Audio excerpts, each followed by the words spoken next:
probablement pour respecter les traditions. Elle avait enchaîné 3 accouchements, puis s'était jetée dans le travail comme pour rattraper le temps perdu à satisfaire les exigences culturelles. Le temps, elle l'avait rattrapé. En 5 ans, elle avait réussi à décrocher un poste à haute responsabilité au sein d'un groupe pharmaceutique mondialement connu. Je la voyais peu, mais les journaux me donnaient de ses nouvelles. Elle avait été à l'initiative de plusieurs propositions de déjeuner ces derniers mois que j'avais déclinées. Je traversais une période de travail dense, moi aussi. N'ayant plus d'arguments, j'avais rendu les armes. Ok, Romane, j'y serai. La circulation était fluide. En moins de 20 minutes, le taxi dépassa le Conservatoire national des arts et métiers et me déposa à l'angle des rues Claude Bernard et d'Ulm. J'avais un quart d'heure d'avance.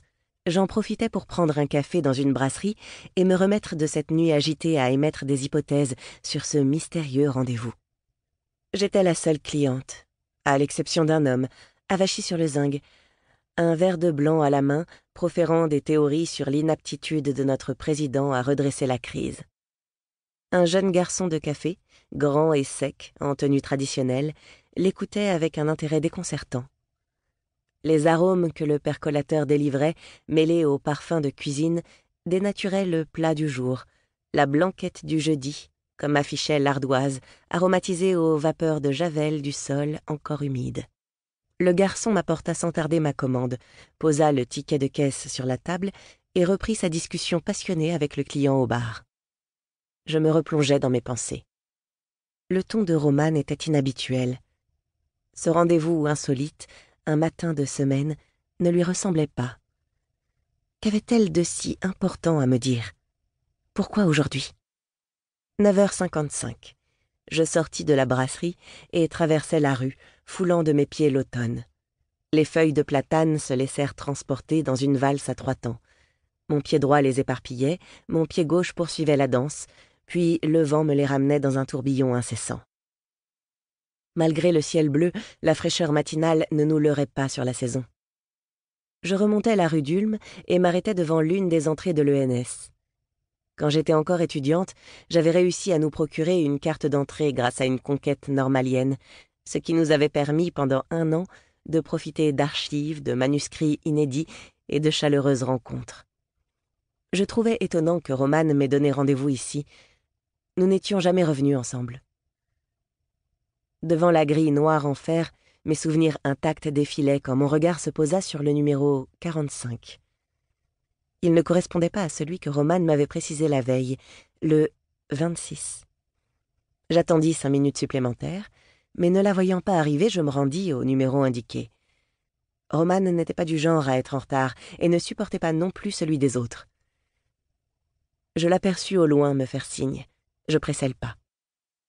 Son look sportwear ne lui ressemblait guère. Avec sa parka noire scintillante, son jean moulant et ses baskets montantes, elle semblait prête pour une bonne marche en forêt. Un bonnet gris en laine cachant en partie ses yeux renforça ma perplexité. Je lui sautai au cou, elle me serra fort, comme à chaque fois. « Bon, c'est quoi tous ces mystères? Qu'as-tu de si important à m'annoncer? Je suis venue, mais j'ai peu de temps ce matin, tu sais ce que c'est. Le travail. » Romane m'écouta sans intervenir. La finesse de son visage, sa peau lisse et mate, ainsi que ses yeux doux et déterminés me touchaient. Malgré la force qui émanait d'elle, elle semblait fragile ce matin. Elle avait épilé tous ses sourcils, préférant un trait au crayon. Je trouvais cela dommage, mais me gardais de lui en faire part. En guise de réponse, elle leva la tête en direction du 26. Je suivis son regard. Une grande plaque grise trônait au-dessus de la porte d'entrée sur laquelle était inscrit en blanc « Hôpital », à côté du logo en relief « Institut Curie ». Je vis pour la première fois cet immense bâtiment qui prenait 1/3 de la rue. Que faisons-nous là? Mon sang se glaça. Je sentis un courant électrique traverser mon corps. J'étais pétrifiée. Bouche bée. Je tentais de me rassurer, en cherchant ses magnifiques cheveux noirs bouclés à travers les grosses mailles de son bonnet. Mais rien. Je mis mes mains devant mes lèvres pour cacher ma stupéfaction. Mes yeux ne purent se détourner de son visage. Les larmes coulèrent et les mots restèrent coincés. « Toujours aussi vive d'esprit », murmura-t-elle en me prenant dans ses bras. L'Institut Curie lutte contre le cancer depuis des décennies.